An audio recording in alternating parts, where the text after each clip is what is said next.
All right, Joe. Come in.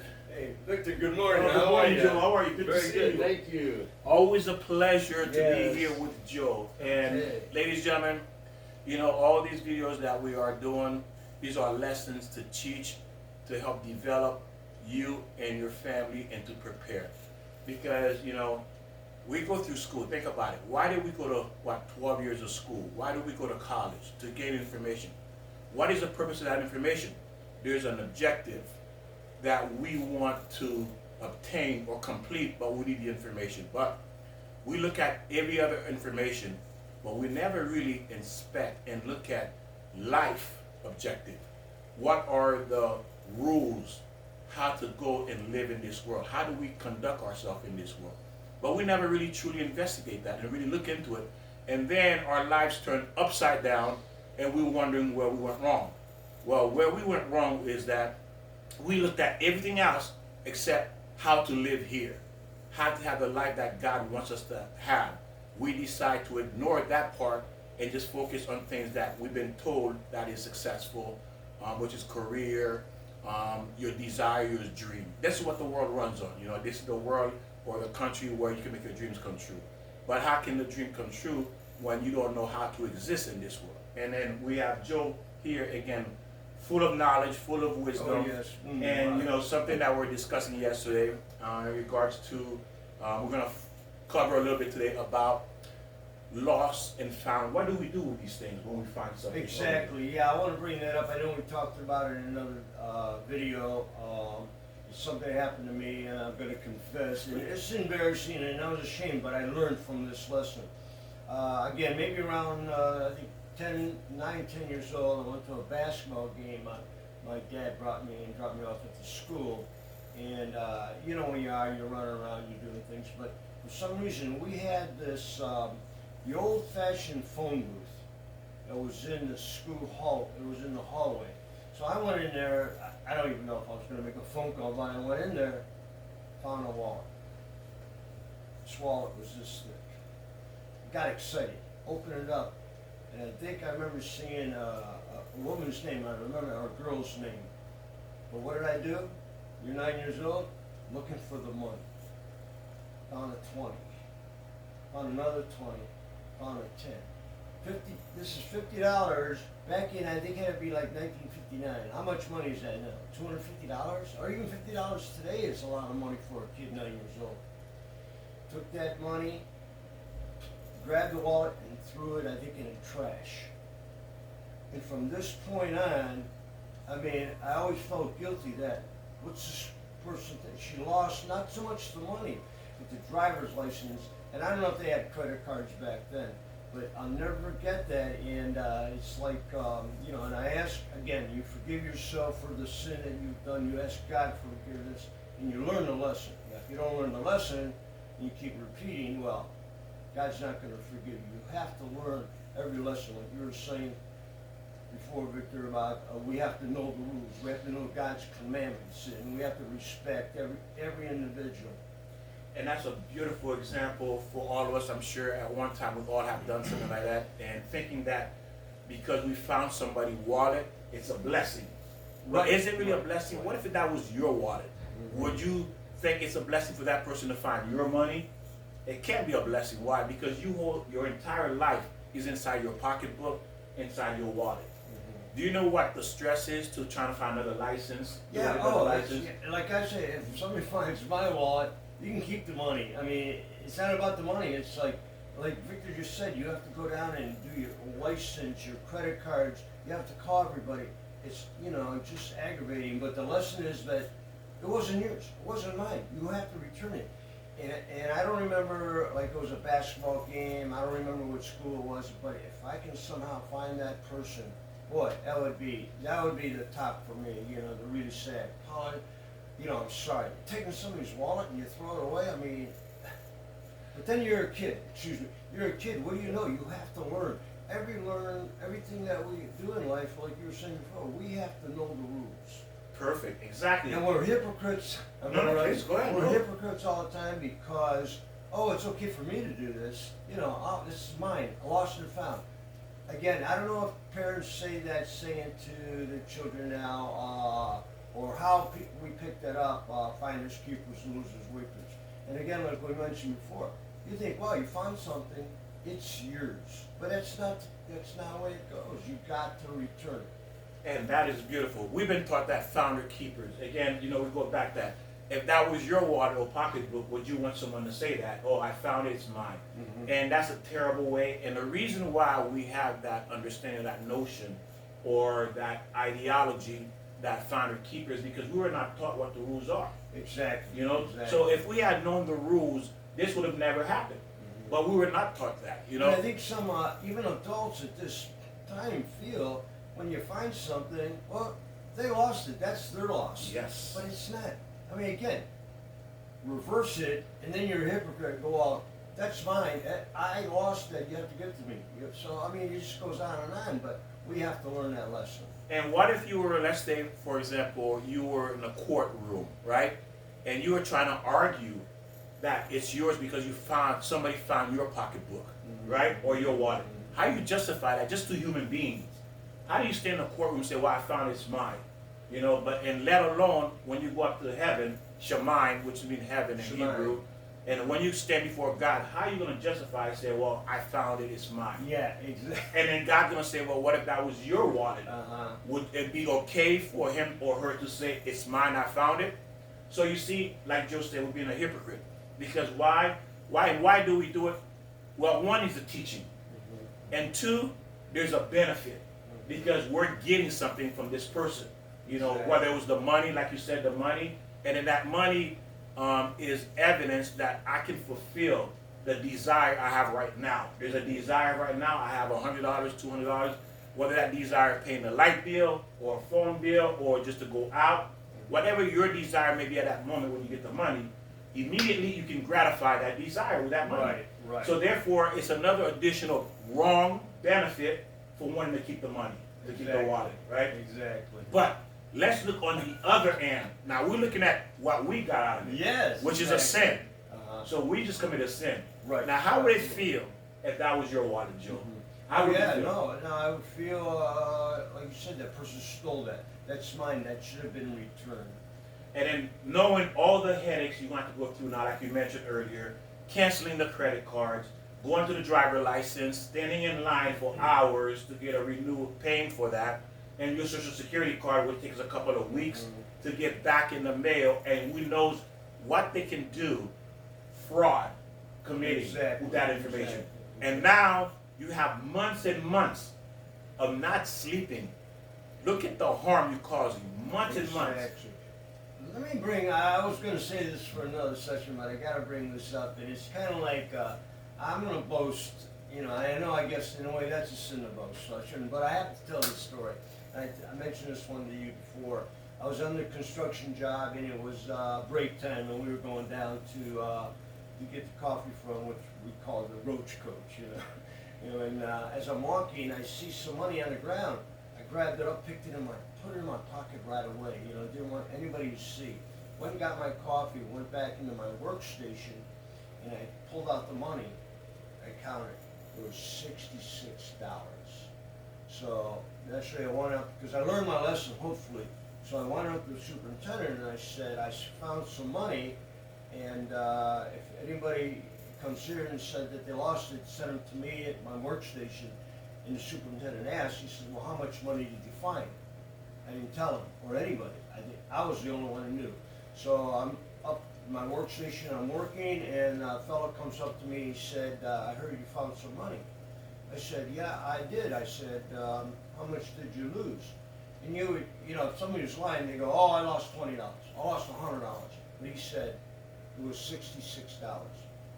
Went right in my pocket, and I gave the money to the guy, and he said, yeah, this is for electric bill. Now, if I didn't return it, that'd be a plus for, a sin, and, I got $66, but now he doesn't have the money to pay his electric bill.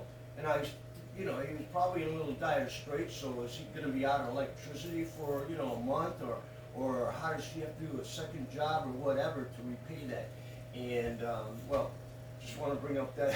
Beautiful, because what you said is, what we forget, ladies and gentlemen, We only can see our advantage, but we forget the harm the other person we're causing them. You know, because why? They lost something they needed, and now they're going to have to go through who knows weeks or months, or I don't know how long it took for them to earn that money. Exactly. And now they're losing sleep. You know, imagine you lost your pocketbook or your wallet. Didn't How even think long? about that on his part. Really, Yeah. right. Think about the harm that's causing these individuals for this period of time until they get this straight. Some people could go for a whole year wondering is fraud being committed with my identification. As we know today, it's being done all over the world. And how do you live with something like that? You know what I mean? Now this person will have to get what? LifeLock or these other type of security agency to protect their social security number and, you know, their personal information. Because why? You or the individual who took the information decided not to apply the law, the rules of returning a belonging item to a person, and now you causing this person years of suffering. And guess what? God says measure for measure. Whatever you do to somebody, He's going to do it to you. Because God says, well, if it feels good to take this money and take the wallet, I'm going to let someone take your money and your wallet. I say like that's what goes around comes around. Yes, I mean, that's where it comes from. Yeah. That's a Oh, Jewish. does it really? That Oh, is a really? Jewish Oh, ideology is that called right? yeah, measure for What measure. goes What around comes comes around around. comes around. Yeah, what goes around comes around. So they call it measure for measure. So whatever you do to someone, God says if it was good for you to do it to someone else, then I'm going to do it to you. You have to experience it. Why? Because in your mind, it's okay. So if it's okay for you to take the wallet, then it's going to be okay for someone to take your wallet. There you go. Right. Yeah. I like how you say- Then it's That's okay. true, right. So you cannot get upset if someone do that to you because you've done it. You see? Uh-huh. So this is why it's so important to understand that when you don't know the rules, you're gonna get hurt at the end. That's the bottom line, right? Right, So you know, it exactly. doesn't matter what area of industry you go into, you can't succeed if you don't know the rules. You start a new job, Joe. If you don't know the rules, you'll never succeed. Oh no, absolutely, absolutely. You gotta know the rules or And- learn the rules, right? I mean, yeah, exactly. And that's why we go ahead. I'm sorry. No, I just want to mention my brother. I know if he's watching this, he's gonna say, Joe, I never heard those stories. You're making them up, but those are true. And even if they're made up, the example is there. The ideology, how to conduct yourself when you find. Exactly. And if you notice, ladies and gentlemen, if you're paying a close attention, you're noticing there's rules for every situation. No, absolutely, absolutely. In the Jewish world, there's rules for every situation how to handle yourself. We were talking like yesterday about the water. You you make sure you don't do a refill every time. You got to know any rule. Yes. And the beauty of it is that when you don't understand these rules, all you're doing is bringing harm and punishment and suffering to you, your family, and your children. Why? Because you messed up. And remember, measure for measure, so it doesn't have to be right away. It could be 20 years later, you lose your wallet or you lose your pocketbook and it happens to you, and then now, interesting thing is this, you lost it, it's been 20 years, and guess what, you're getting angry, saying these people are rotten, how could they do this, they didn't return my wallet, or my pocketbook, well, you forgot, you did it 20 years ago. Mm-hmm. You see, so God will allow time to elapse, to pass, for this to happen, and He's going to watch your reaction 20 years later, thinking that you're so good, or everyone else is bad because they didn't return your pocketbook, but yet you did it 20 years earlier. So there's that's what I'm saying. We have to understand these rules. Because we don't know these rules, we're not gonna succeed. And I'm sure everybody's experienced that. I mean, when you find something, and naturally, if a dollar bill comes blowing up, it's going to be hard. You can't go to someone and say, is this your, did you lose any money? I can't say everybody will say, oh yeah, that's my money. So, I mean, if something blows in, like Victor says, if you maybe donate it, because actually it's not yours, And I'm not saying maybe if it does blow your way, maybe that's part of God saying, okay, here's an extra $1. But that's your discretion, I guess. But again, if it's not yours, doesn't belong to you, it should be where it should go. A few stories, and then you'll get the idea how the Jewish view other people belonging. There was this rabbi, which is a teacher called, rabbi means male teacher. He's a male teacher, and he teaches the Word of God. So he had students. So it was about 2,000 years ago, I'm not sure around the time. So he sent his student to go purchase a donkey. Okay. A donkey from I think it was a Muslim, I'm not sure, it was a different race of people. So at that time, so his student went to purchase a donkey for the rabbi to ride to get to different schools. Now what happened was, when this Jew went to these Muslim and purchased a donkey, he purchased a donkey and he came back. But there was a pouch on the donkey, and then of course the person who sold the donkey didn't care about the pouch because he let it go with the donkey. So when they got back and they were walking, and then the student was looking through the pouch, inside the pouch he found a diamond that was worth, today let's just say this diamond was worth maybe $5 million. Okay, $5 million. So the student went to the teacher, Rabbi, said, Rabbi, look at what this Muslim left a $5 million diamond in this pouch that you bought on a donkey. He said, well, you bought the donkey, that's yours. This diamond is yours. The rabbi said that? No. Oh, the student said the that. student said that. Yeah. Right, that's what I thought, yeah. And then the teacher says, no, you're wrong. I purchased a donkey. I did not purchase a diamond. Okay. You see? Exactly. I purchased a donkey. I did not purchase a diamond. Take that diamond back. And the student says, okay, you obeyed. But he was wondering why he said, because it's not yours. That's not the agreement. The agreement was not, it was the donkey, not the diamond. Right. So he took it back, and then from there, the man who received his diamond back, he just absolutely was just unbelievable. You couldn't believe that. Who would return a $5 million diamond? Exactly. Why would you return that $5 million diamond? Why would you return it? Because one, you're afraid of God. Two, you know the rules. You know the rules. That's why you return the $5 million diamond. You know the rules. You see? So when you, now let me ask you a question. Well, I have to think about that diamond now. I don't know. And that's what I'm saying. Hey, that's human. But why the teacher did not think about it? Because he was raised. Well, absolutely. Like we always say, every one of us can say that. Whatever we taught at home, we tend to apply most of it. We may not apply everything, but a lot of things we taught, we take that, we feel that's good, we apply it to our lives. Oh, absolutely. You know? So this is how he was taught, he was raised. So he saw this diamond had nothing to do with him. It had nothing to do with him. It's not his. The only thing or only concern was that donkey. That was it. Because that's the rules. Now I ask you this. What if you went and purchased a used car from somebody in the neighborhood, and in the back of the car or on the side of the door it had $5 million and money, money on the side of the door that was hidden? What would you do? Well, the experience I've had in the past and the things that I've made a mistake, I definitely would, hopefully, tomorrow you always, you say I would want to act this way, and I hope that naturally I would return. Exactly. I would return. And it's a huge temptation. But the reason it's a temptation is because as you're listening to the response to the answers, it makes sense, and it makes sense. But if you're not taught that, and then all of a sudden you purchase this new car or this used car, and there's $5 million hidden in the side door panels, you say, oh, this is mine. Yeah, it's a going blessing. back to the original, what you mentioned, finders keepers. Again, I think there's so many people who really believe that I bought the car, that's mine, that $5 million or whatever it is mine. But you know that it's not. If it's not yours originally, it belongs to the owner. Again, reverse it. Let's say you forgot your diamond ring in the ashtray, you left it there and you sold your car. Should they return it?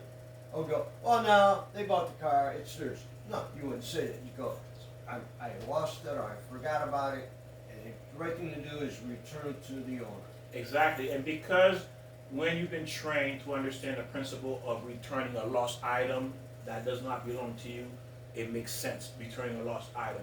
Another example, God says, look, if you don't understand the rules or you are not taught, look at my creatures. What does it mean to look at my creatures? Look at my animals, meaning that a good example is the ants.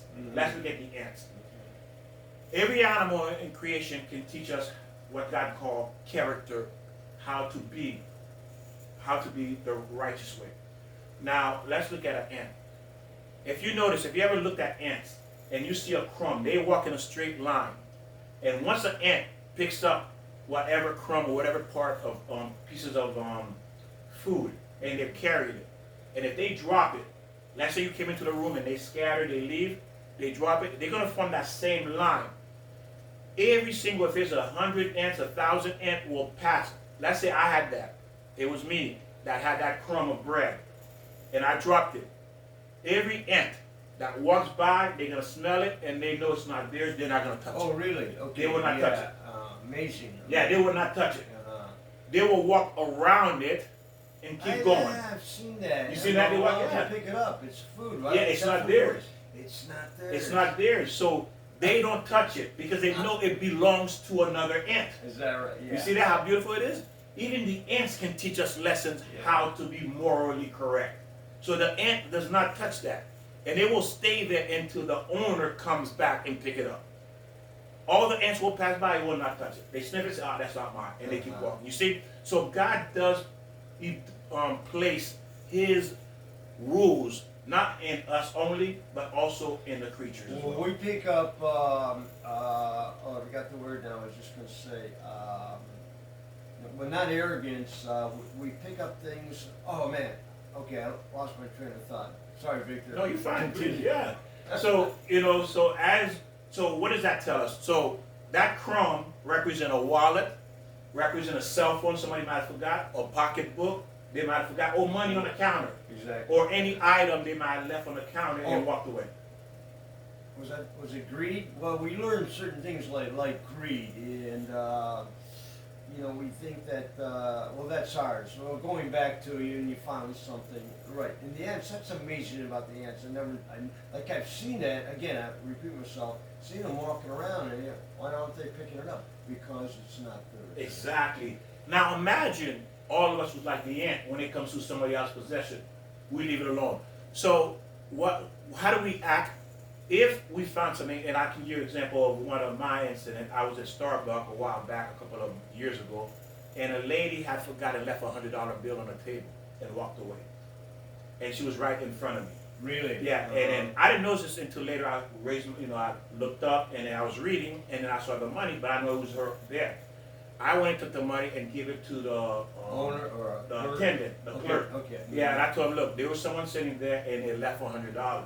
Because I was about to leave. Okay. I didn't want to leave that money there. Right. So I took it and gave it to him, and shortly after I gave it to him, they returned and said, hey, was that you sitting there? She said, yeah. I said, well, I gave her the money.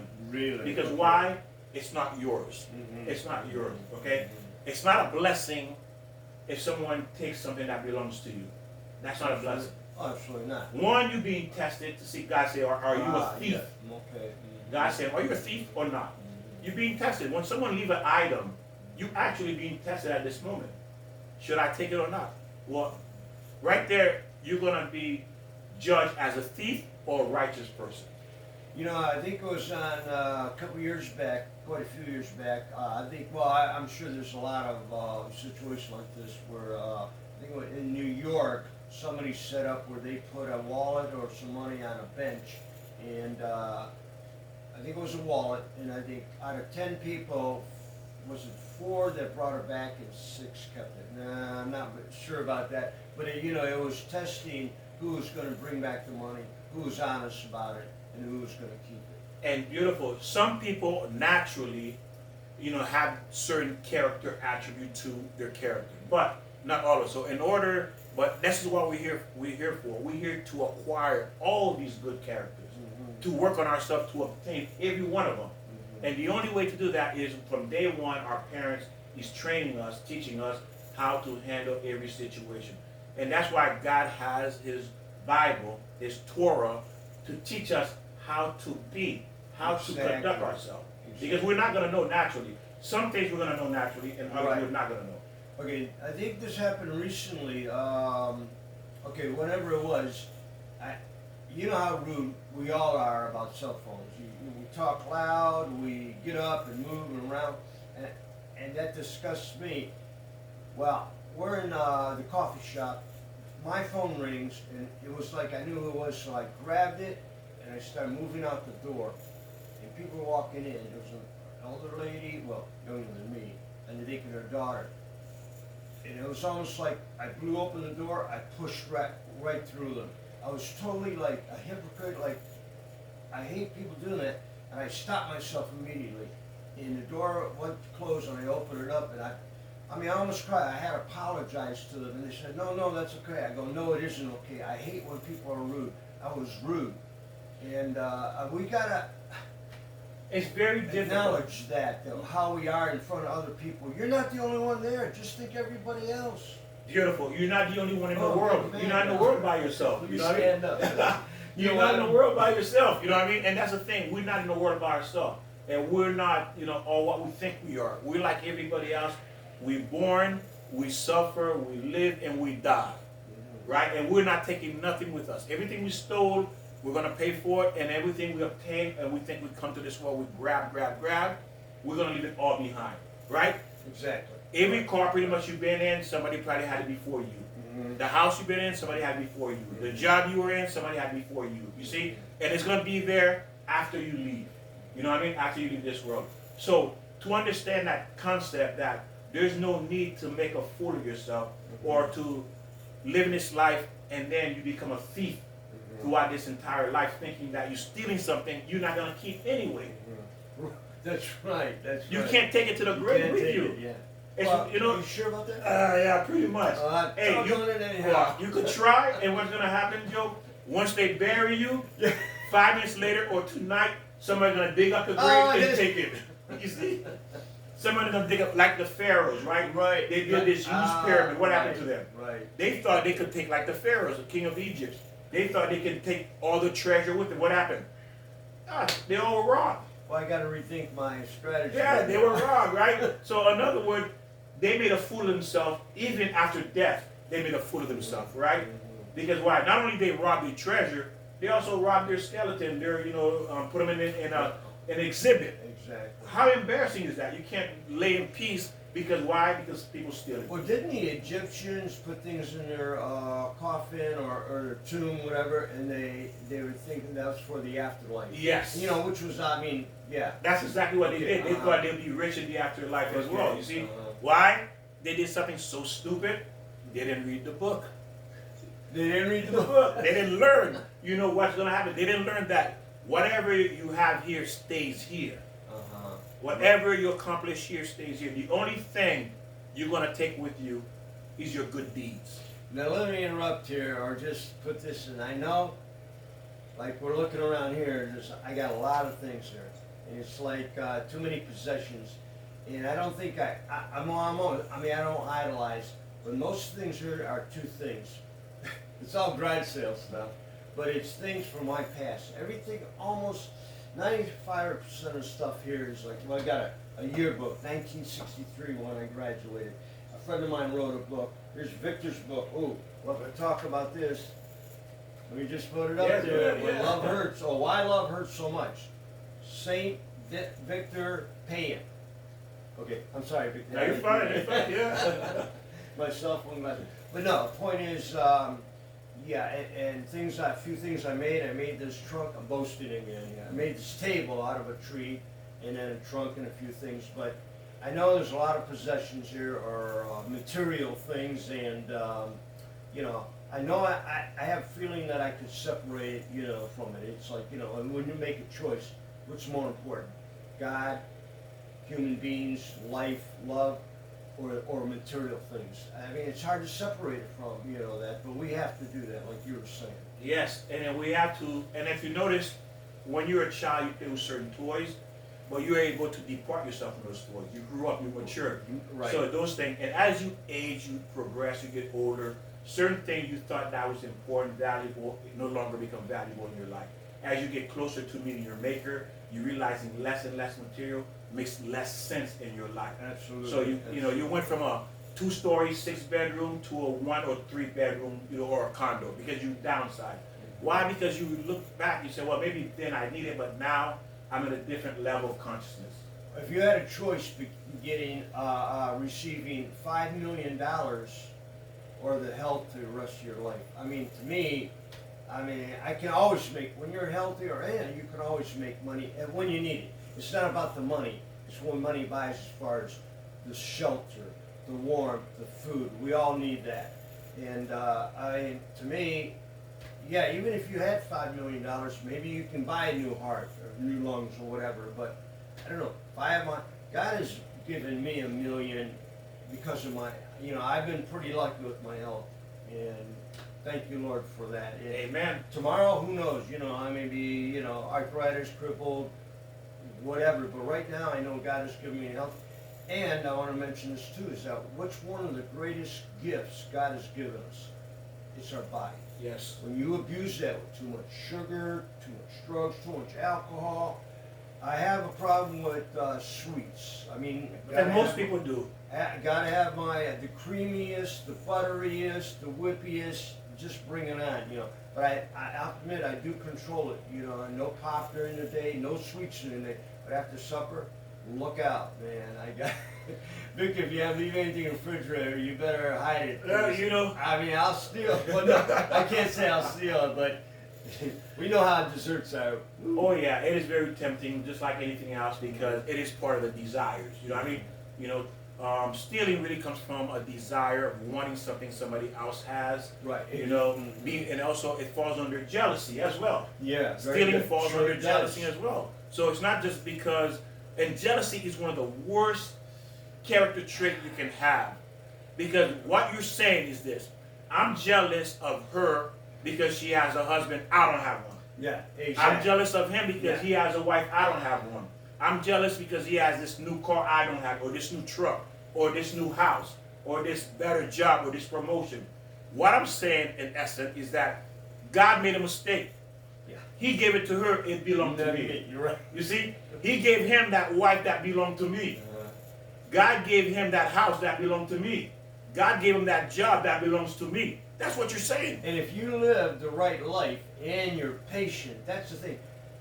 You can ask for anything, not material, but if you ask for anything that you really need and work for it and do the right things, you gotta be patient. And I learned that late in life. You know how, especially when we're younger, you need that car, you need this, I gotta buy this, I need that now, I want it now. Why isn't it now? He's got it, why don't I? But you gotta be patient and it will come to you. Well, that's what I have found. You just be patient and things come to you. And you gotta live the right life. Yes. And praise your father, mother, and respect for everyone and the Lord. And that's the thing, beautifully put, is that, like Joe said, as you live, you learn, if you want to learn. Mm-hmm. But the problem is this: we don't want to learn this later in life, because we made mistakes. Yeah. Meaning that if we learn it later, that means we made mistakes. Uh-huh. And that I'm a person big on learning everything I can learn early in life to avoid the pitfalls. Because why? Mistakes hurts. You have to pay for it. There's a consequence for making mistakes. Oh, making the wrong decision, Right. marrying the wrong person. Right. No, yeah. Bringing the wrong person to that. We'll get into those, but it's just showing that those mistakes have some serious price down the line. Right. And then stealing does as well. And jealousy is usually the root of stealing, because you want what someone else has. Okay, I'm sorry. Let me comment on that. I mean, I know we're going to talk for another session, but it's like I made this. We have to understand this. Like when we get married, we're actually selfish. I mean, we do love the person, but don't we say, "What's that person going to give me? Is it the beauty, the money, the sex?" There's always something that we want. I'm not saying. I mean, it's bad in a way because most times you love the person if you love the person first, themselves.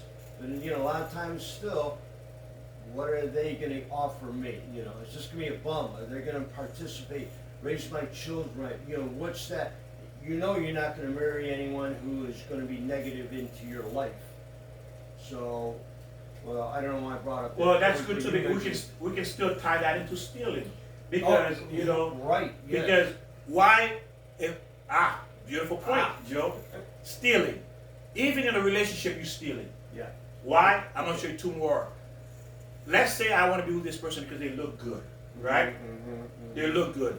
But I'm not going to give them anything really in return. So I'm stealing their mind. There you go. Thinking that I'm going to love them back. You see? I'm stealing their mind. I'm stealing their mind because they're thinking I'm going to love them back. I want to be with them because of who they are. I'm going to treat them like I should treat them. But that's theft of the mind of the person thinking that, Victor is going to love me.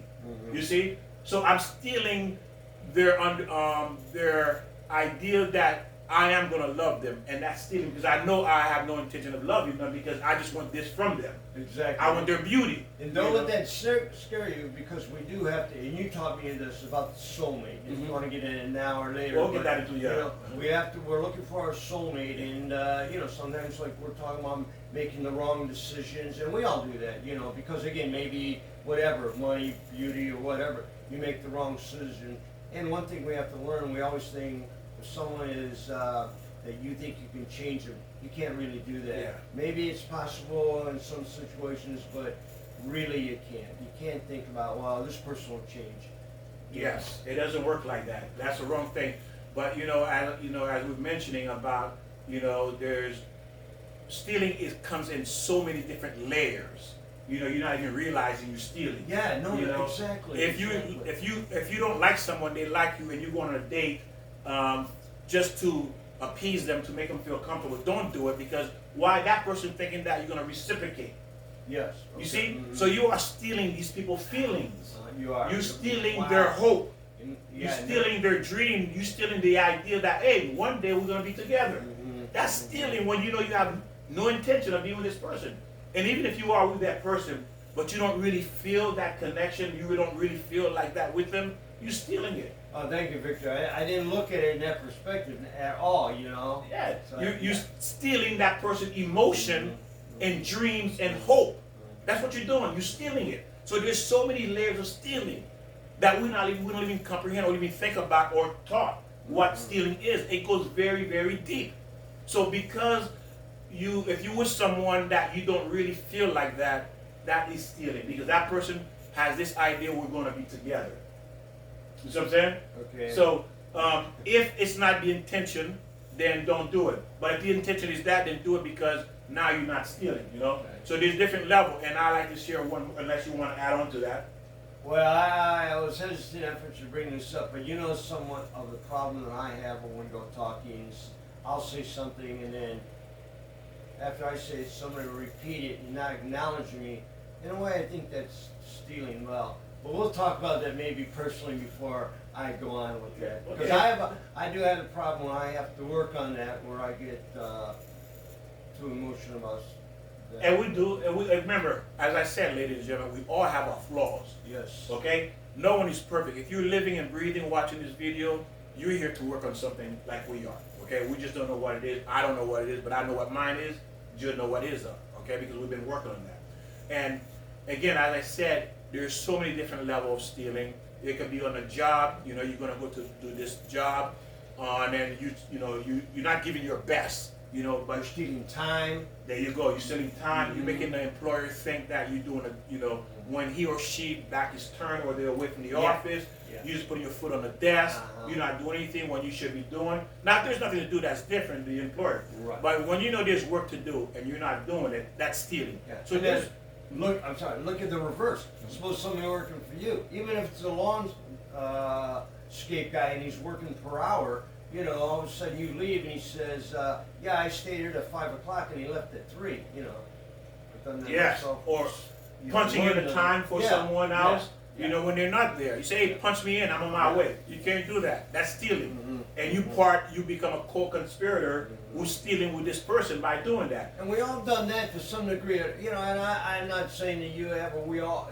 sin, but, you look back and you go, wow, I did do that, and again, I've sinned, and you heard me talk about my sins, but if we don't learn, like a friend of mine said, we sin every day. And that may be true, we do, but then I said, well, when you go to bed at night, don't you ask God for forgiveness? But then what do? Wake up another day and keep sinning? I mean, at a certain day, when you're young, you will learn that, but when you're, say, my age, now, if I do a sin, if it's lust, and I go, God, forgive me, I go, well, I'll sin tomorrow because I'll pray, God, forgive me. No, it doesn't work like that. You got to learn that lesson. Yes. And if you go, I sin, you're 80 years old, and when did you learn your lesson? Matter of fact, God condemned people who say, I will sin and then repent later. When you say that, most likely you'll never come out of hell. Because why? It's intentional. You are intentional sin to commit a sin intentionally. So that's a very dangerous ground for people who have that kind of ideology. I'll do it, but I ask God to forgive me. it doesn't work. Yeah, it doesn't exist. Yeah. You know, and as we've mentioned, all of these lessons, because we need to know these when we're 3 years old growing up, where you should have been taught this information. Unfortunately, for whatever reason, we were not exposed to this information to understand. Because I'm telling you this much, ladies and gentlemen, if you had this information, and if I had it from day one too, my life would have been completely different what it is today. Completely different. Because why? Remember, when you are reading the Word of God, there are millions and millions of information. I mean, God has detailed out every moment, every second of your life, how to behave. Can you imagine that? Every moment, every second, how to think, everything you can imagine is already planned out how to do it. Well, this is the beginning, how do I say it? Today, or this is the beginning of your life from now on. Exactly, This is the beginning. So, you Good. don't think of the past. Okay, we made mistakes. If you're going to still make them, you never learn. You're going to be, wherever, going down there, or, we have to learn. And I'm trying to do that, and I hope the mistakes I made, taking that wallet, drinking the water, and whatever, stealing, we got to learn that. Yes, it is wrong. And again, nobody wants anyone to take anything from them, and you should feel the same. If you cannot sympathize for someone who's lost a wallet or purse and say, I wonder, and put yourself in their place and says, how would I feel if I lost this wallet? Yeah, exactly. How would I feel if that was me, if that was my wallet? Just think about it. You go running everywhere. You go everywhere. You look in the car, you look upstairs, you know you got it. And then that's a terrible feeling for someone to be placed in for a long time, as long as the wallet is out of their sight, out of their possession. Exactly. And there's one more story I want to share with you. Yeah, because we're getting closer. Yeah, we are moving. And this one was about, there was these yeshiva, students that was in the school that learned the Word of God. And then somebody there had lost a $100 bill in the school. And then what they did, imagine you have 500 students, listen to this, 500 students, boys in a school, and if someone lost a $100 bill, and they took that $100 bill and they used a paper clip, and they clipped it to the wall, they put up there. And then there was this man that came to visit the school 5 years later. He came to visit the school because he wanted to put his son in the school. And as the director was, how they show you the ground of school, take you for a tour, and then he's noticed the $100 on the wall. And he says, what's going on? Why is this $100 on the wall? He says, well, someone lost this $100 and we put up there for the owner to come back and get it back. And he said, well, how long has it been up there? He said, it's been over 5 years. And no student came up and no one lied took and it. said, well, I lost this money. 5 years. That $100 is on the wall, waiting for the owner to come back. Is that true or is that a parable? True story. Is that real? A true story. Well, I'm sure that happened. Yeah, Right. It's a true story in a Hebrew Jewish school. Because why? Because these kids are learning how to behave. It's called midot, character. What's it called? Midot. Midot. Yeah, midot means character development. You're developing your character to become a better, Is that refined Italian word? Medu. No, it sounds like it, but that's Jewish. You see? But and that's what it's all about, developing your character. When you come across people who have perfect character, they're like angels. Oh, absolutely. They're like angels. Like, wow. I'm getting goosebumps when I see somebody go, oh, that's not mine. I walk on. That's amazing. It's amazing when people can just walk away from $1 million, $100 million, $1 billion, walk away and then just step over the money because it's not yours. That's how you see it. Imagine that. A suitcase of $5 million, it's open, you see the money, and you're in a desert. You are in a desert, you're walking. No one around, and then you see a $5 million suitcase, and you open it, there's $5 million in there, and then you close it back up, and you walk away. Walk away. Can you imagine that? Can you take $1 or two? Nothing. Why? Nothing. It's not mine. There you go. It's not mine. You see, it's not mine. And this is the thing is, when you have that ideology, that mindset, understanding what's yours, what's not yours, and of course, the most important thing, do you want it to be done to you? And higher than that, do you want to be punished for when you leave this world? And then keep in mind, you can't take it with you when you die. But yeah, you keep saying that. I have to look yeah, that you up. can't take that. You can't put that $5 million in your pocket and go to heaven. Yeah, I'm gonna check that. Yeah, out. you can't do that. There's no need for money in heaven. Remember that. There is no need for money in heaven. Houses, Sure. Can't buy insurance, anybody up there? no cars. None of that exists up there because there's no need for it. Nah, I got the wrong message. So if you understand that, Yeah. it's easier to make those decisions. when you understand there's a consequences here and there, it's easier to make those decisions not to take, even if you're not used to it. You see? So this is the purpose of these videos, ladies and gentlemen. I hope you enjoyed this session with Joe and I. We're going to continue, and we have other people hopefully that will be joining us in the Knights of the Round Table. Again, these are discussions that God has placed on our heart to help teach, because like he said earlier, had he known certain things, he would not have done it. And that applies for me too. Exactly. That applies for me, and I'm sure it probably applies for you viewers out there. If you had known these ideas, you know, you would not engage or even participate in them, or even, it wouldn't even be in a thought. Is there anything you want to say before we close out? I'm done talking. I'm dried out. All right. At this moment, because I got a story about the lamp. And a Okay. few other things. So, okay. So you want us, or you want for the next? We'll do it next time, All yeah. right. Thank you, ladies and gentlemen. Remember, these are lessons for you to study yourself. Again, you can listen to this while you're driving in the car. You don't have to watch it. While you're in the kitchen cooking, you can listen to these lessons. And then wherever you may be, just listen to it and then repeat it. You'll see every time you're going to learn something new. And thank you. Share. Remember, it's fine. Share. Share these lectures with your loved ones, with your children, because why? They need this information. We didn't have it growing up, but now you have access to it. You see? You have access to the right information, how to develop your child to become the best of them and the best of you. Thank you. God bless, and I'll see you next time.